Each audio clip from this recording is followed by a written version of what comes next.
Welcome to Frontline. This is Colonel Dave Giammona on the Battle Ready Network and now on Roku TV's Remnant channel with Pastor Todd Coconato.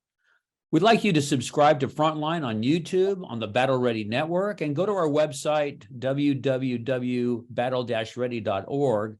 There you can subscribe to our newsletter, go shopping for cool Battle Ready stuff, and watch our videos. Joining me today is my co-host and Pulitzer Prize-nominated investigative journalist, Troy Anderson. Troy, it's good to have you on the show today. It's a great honor to be here, Colonel. And our wonderful pastor from Sacramento, Horizon Church, Pastor Coco Perez. Coco, great to have you as well. God bless you, Colonel. It's great to see you, and I can't wait for this interview. One of my favorite guys. On the show today, Boykin. On the show today, we have Lieutenant General Jerry Boykin, who serves as the Family Research Council's Executive Vice President. He was one of the original members of the U.S. Army's Delta Force, and we're privileged to have him on the show today. He has commanded elite warriors in combat operations, and he commanded all the Army's Green Berets as well as Special Warfare Center and School. General Boykin spent 36 years in the Army, serving his last 4 years as the Deputy Undersecretary of Defense for Intelligence, and he's also an ordained minister. Sir, it's good to have you on the show today.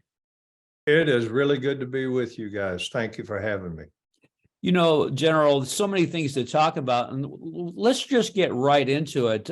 We live in a dangerous world today, as you know. Lots of things going on globally, especially with China, and we'll start there.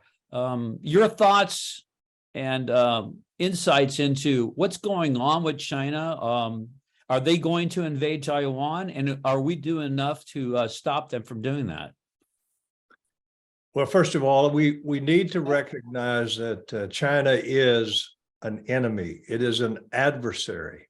It's not a competitor. And we need to make sure we understand the difference. Now, that said, China has made it very clear that their ultimate objective is to dominate the entire world. They want to be the only superpower in the world, and they have actually said that. The other thing that they've said is that they are at war with America. Mm-hmm. And they did that in one of their publications that came out of the Communist Party there in China. And as a matter of fact, I co-wrote a book with one of the ambassadors that was in the Trump administration, and that's the name of it, is China is at war with America, and that comes directly from them. So they want to dominate the world. Now, Taiwan is an issue that is not going to go away anytime soon. Mm-hmm. And China has made it very clear that they believe that it is still a part of mainland China. Mm-hmm. Taiwan still belongs to China. And they are going to go after Taiwan unless they see us show enough strength and grit that they have second thoughts about whether they really want to put themselves in that situation. They are watching this, what's going on in the Ukraine very closely. Mm-hmm. And they're seeing what was supposed to be a first-rate army getting kicked around and losing a lot of people, about 200,000 killed and wounded at this point. So they're watching that, and you know they must be having some second thoughts, because Taiwan has had one enemy since they were created in 47 or 48. Right. They've had one enemy, and that was mainland China. The other thing is they've had an incredible U.S. influence there going all the way back into the 50s. And we had at one time, until Jimmy Carter kind of made some bad decisions as far as I'm concerned, we had a MIL group there, a military advisory group, if you will, that was probably one of the biggest in the Pacific Rim. So they've had a lot of support from the Americans. They've got support right now from the Americans, and the Chinese have to be relooking this, but they very much want to take Taiwan. What would stop China from trying to take Taiwan? What are we, as the U.S. and allies, what do you think we ought to be doing right now? Yeah, first of all, we have got to do everything we can to overcome the abysmal showing when we pulled out of Afghanistan. That left China with no doubt that we are weak. We have weak leadership, and that they really, I think, at this point question our commitment to our allies, because we left Americans behind, as well as Afghanis that we had told we would bring home. So we've got to work very hard to overcome that by showing strength. And if you look at these balloons that we shot down, that was, as far as I'm concerned, another abysmal showing. We should have shot those things down when they got into the northern Pacific there off the coast of Alaska. We should have shot them down at that point, because we had no idea what kind of warheads they had in that, or if they had anything that could have been dangerous to America. We should have shot them down there, but instead we let them fly all the way over the United States and then shot them down in the Atlantic Ocean. That is not showing strength. We must show strength. And the other thing is, and I'll say this, realizing that many of your viewers may not agree, we really need to do all we can to make sure that the Ukraine is able to survive this onslaught by the Russians. It is very important, because if we pull out now, if we stop funding them now, if we stop helping them now, all that says is that we don't have staying power. We would have been better off not to have gotten in the first place if we were going to get to this point and pull out, because it really looks bad and it shows us as being weak. Troy, your question? Yeah, General, given the danger that China poses to us, what is the chance that they could actually attack, Taiwan, Hawaii, attack America? Well, they could attack, they could attack today if they wanted to. Now, whether they would achieve their objectives or not is another question altogether. And I would tell you that as the probably one of the highest technology nations in the world is Taiwan, I would tell you that it will not be an easy thing for them to take Taiwan. And by the way, the Chinese have not really been to war in a long time, even though they have aircraft carriers and all. So I think that they, again, I'll say they're looking at what's happening in the Ukraine, but I think they're also assessing just what Taiwan could bring against them. And now that they know we've got advisors in there with the Taiwanese, I suspect that's also something they're having to consider right now. Pastor Coco. So General, thanks for coming on the show. Well, we know you're a busy man, even though you are still a young man, right? Yeah, I'll be 75 next month. I'm just almost a child. That's fantastic. And I've been listening to you lately here, and I read a couple of your books, and I just enjoy you so much. Comments that you make about just living as a man, how to be a man is just it's really a spiritual experience. What you're doing here to build men up. Now, I want to get back to this China thing here real quick, because we know that Taiwan owns semiconductors, and that is the big technology I think you were talking about. But so does South Korea. What do you think about this scenario? I've been thinking about this for a little bit. A scenario that if China does something, don't you think Kim Jong-un over in North Korea would use that as an opportunity to maybe take South Korea? No, I don't. It's certainly possible. But I think Kim Jong-un is very much aware of the fact that the South Korean army is really probably the best army, not the largest, but probably the most capable in that part of the world. And so I don't think that they would want the North Koreans to go in and create another battlefront at the same time that the Chinese are trying to take Taiwan, because Kim Jong-un and his military are going to need Chinese support. They're going to need materiel as well as advice. And I don't think that the Chinese want a two-front war if they do decide to invade Taiwan. But Got it. let's pray that that's the case. Yes. Yeah. You know, General, switching over to the Middle East, and I know you've been there. I've been there. I spent probably about 2 years total over there. We see what's going on with the nuclear capability of Iran. Israel's very much into that fray. What do you foresee happening in the near term as all these things come to a head in the Middle East? Well, ultimately, we're going to see biblical prophecy unfold, Ezekiel 38 and 39, according to my beliefs and what theology I have. We're going to see that happening, but I don't see that as being something that's going to happen tomorrow. What I do see, though, is that I see that you're going to have more countries that are going to join this Abrahamic coalition that are going to actually partner with and side with Israel. Now, I will tell you that Saudi Arabia and the Persians, I'll say, Saudi Arabia and the Persians are not friends.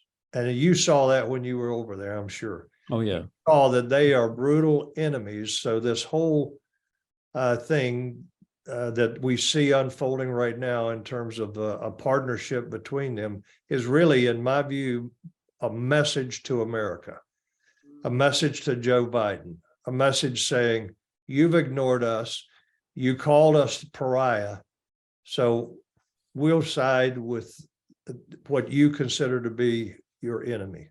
And I think that that's what you're seeing unfold right now. You know, the Middle East, we got Russia, we have China. How close are we, General? And I've been asked this question many times. In fact, after this, I will be on a show talking about it. People want to know, how close are we to world war, in your opinion? Well, you know, the situation is such that we could see world war very quickly. Now, I would say that there's more chance of it happening accidentally, if I can use that term, Right. than deliberately. Because with all the forces that are together, and you look at the shoot down of our drones. Yeah, our drones. Thank you. If you look at the shoot down of that, and you look at the fact that Putin has threatened multiple times, repeatedly, that he would use a nuclear weapon. And by the way, people need to go back and look at what was happening before he invaded. And what was happening was he was in Belarus actually doing an exercise there that was a nuclear type exercise. So he was sending a message to the rest of the world. So I'm saying that with all of these things that we see that are going on right now,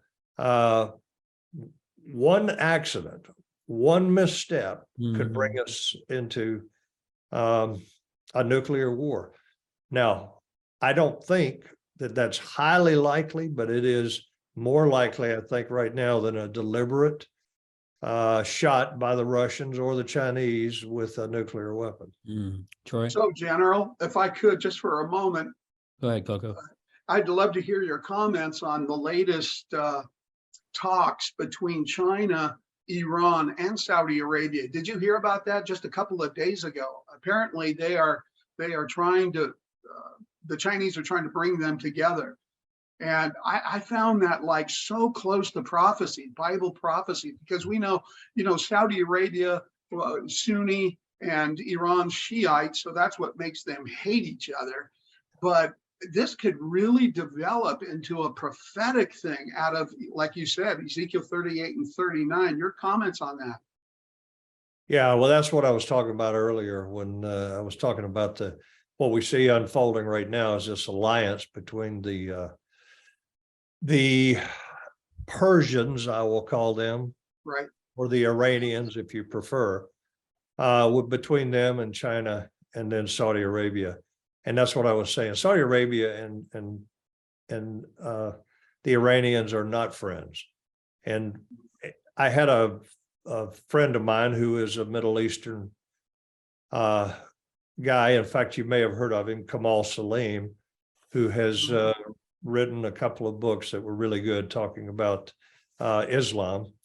And Kamal says if the Iranians have one weapon, it goes to Israel. If they have two, second one goes to Saudi Arabia. So I think that you've got a very fragile situation there that is more a statement to Joe Biden and the Americans that you have ignored us, you have treated us poorly, you've called us pariahs, and now we'll show you.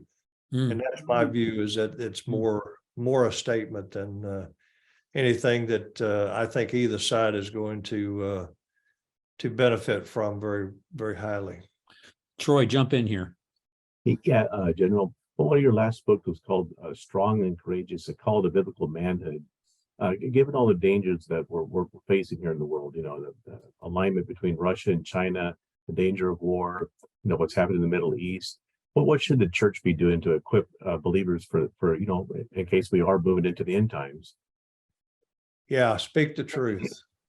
Preach the whole gospel. Amen. Not just the part that makes people feel good or tickles their ears, but preach the whole gospel and call people out. I mean, we've got to get to the point where we're calling people out for lying, for not being willing to be truthful on things. I think that we have. I listen. God is doing something in these universities, and I can't put my finger on it, but God's doing something. But look at it. It's the youth. It's the youth. And where are the people my age, your age? And the reality is that we have compromised on the truth. And now this younger group of people have had a taste of the truth. And the Lord is speaking to them, and the Lord is working through them, and the Lord is leading them and encouraging them. I think that what we have to do is we have to make sure that we are standing for truth, not only with that generation, but with all generations. But that's something that I believe that we have failed to do. Us as Christians, we've taken the easy way out. What pastors have, in many cases, they have gone the easy way. And then you see, all of a sudden, you see these people that have been positive role models. All of a sudden, God has enlightened them, and they believe that God really wants us to accept homosexuality and same-sex marriage and all of those things, none of which are biblical.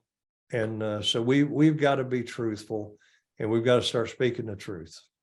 General, you been in combat, and you've been in war, and you've served the military for 36 years. And you've had to stand strong. And I know several general officers have had to go through what you have gone through. And you stood strong as a Christian in the middle of a difficult situation. And for our viewers out there that, you were talking about standing strong, being truthful. What did you do to stand strong when difficult times came your way? Yeah, I'll tell you what, I stayed in the Word. God had made me a promise that He would never leave me nor forsake me. And I knew also that I could not handle these things on my own. In fact, a couple of times I tried that, and it didn't work very well. So I stayed in the Word, and I sought wisdom and strength and understanding by staying in the Word. And then the other thing that I did was I stayed in communications with the Lord Himself, and He brought me through it. He brought me through all of it. It wasn't fun. It was, there was nothing good about it, except that brought me one step closer to the Lord because I had to rely upon him. And that's what we have to do. We have to rely upon the Lord and not get discouraged when we feel like we've got a better plan than God. We just need to be in the Word, on our knees, and rely on his promises. What would you say to your fellow officers, General, if who are on active duty today, who are going through what you're going through, or taking a stand where it's not popular? What would your advice be to them? Just what I said. Okay. You need to get in the Word. Listen, I'm telling you, and this is the way the Lord deals with me. But I'll pray and I'll open that Bible and there will be a message there for me wherever I open it. Not every time, but quite frequently, I will pray and I will open up the Bible, and wherever I open it, there's a message there for me. And God speaks to us. People say, "Oh, you hear voices?" Well, not all the time. Sometimes I find it in the Word. I find the message that God has for me in the Word. And other times I find it through someone else who gives me a word. And then sometimes, twice in my life, 2 times in my life, I've heard the voice of the Lord. I mean, in a way that was audible to me. And people will look at me and say, "Oh, you hear little voices." No, it was a big voice. Amen, bro. What does he sound like? Well, he sounds like God. Coco. That is exciting. I am so glad you are a hero to so many people. And for you to say that you heard God's voice is very, very, well, I got to tell you, it's encouraging to a lot of people out there in our listening audience. But, Jesus said that we would come against resistance, didn't he? I mean, he said that. He said, you will be tested. You will come again, or people will come against you. Philosophies and ideologies and all that stuff will try to knock down the awesome power of the gospel, but stand firm, he said. And, you share a story, I think it's in Never Surrender, where you were at a crossroads in your life. You were going, I believe, into Delta Force, and they actually resisted you. They didn't want you to come in. They refused you. Could you share that story real quick? Yeah, sure. The Delta Force assessment selection is about 30 days. And I went through that in 1978 and made it through actually very well. In fact, I finished the last day of it, which was a 40-miler in the mountains. I finished it in 11 hours and 27 minutes. Wow. It was the first one through. Whoa. And then the psychologist gave me a battery of tests, and he sat down and he looked at me and he said, I'm gonna recommend against you being part of this new Delta Force. And I said, why? And he said, well, you rely too much on your faith. You won't fit in here. Wow. I won't tell you what I was thinking because it's not very nice.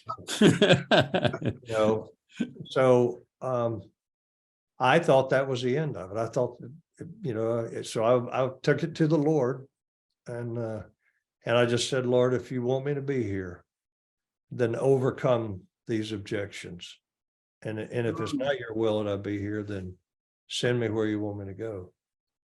So when I finally went before the commander and his officers and non-commissioned officers and had a little board, and they were going to decide whether to take me or not. And by the time it was over, they had taken me, and it was the beginning of I guess a really great experience, which also had its moments of pain and sorrow and losing people. But as I look back, I'm glad I was there. Glad I was there with some of these guys that didn't make it home. Troy, we have time for one more question for the General. I'm going to give that back to you. Yeah, General, you may not recall this, but we had lunch together with Steve Strang and Tony Perkins in 2015 in New York. And before we spoke at that United Nations event, And I remember you saying that you were concerned, you were warning about a potential Marxist takeover of America. And now that we've seen so much happen in the last few years, what has happened? Can we turn things around? What do Christians need to do to, turn things around in this country? Yeah, first of all, we need to recognize that we really do have a strong and determined Marxist movement in America. And a lot of people ridiculed me for saying that, but I think now you can't deny it. Mhm. So that said, we need to understand what they're up to. You need to go back and get a book called The Naked Communist. It was written in 1958 by the Communist Party USA. And in that book, it tells you, it was actually written by an FBI agent who had been a Russian spy at one time, but he laid out 45 things that they were going to do to take over America. And I'm sure that in 1958, people laughed at him and said, you can never do these things. Homosexual marriage, are you kidding? But all of the things they said they were going to do have happened. They're in the process of unfolding right now, like destroying the family, the most important unit in America. Destroy the family. And you go after the men to destroy the family. That's one of the reasons that I spend so much time doing men's conferences and all, but we need to read that book and understand just what they're up to, because they lay it all out right there. Well, thank you, General, for really your time and space today on our show. We would love to have you get back here as soon as we can get you back. And, just pray that God will continue to strengthen you and use you in ways that you can't even imagine yet. So thank you for coming. And I have a question for our viewing audience. Are you battle ready?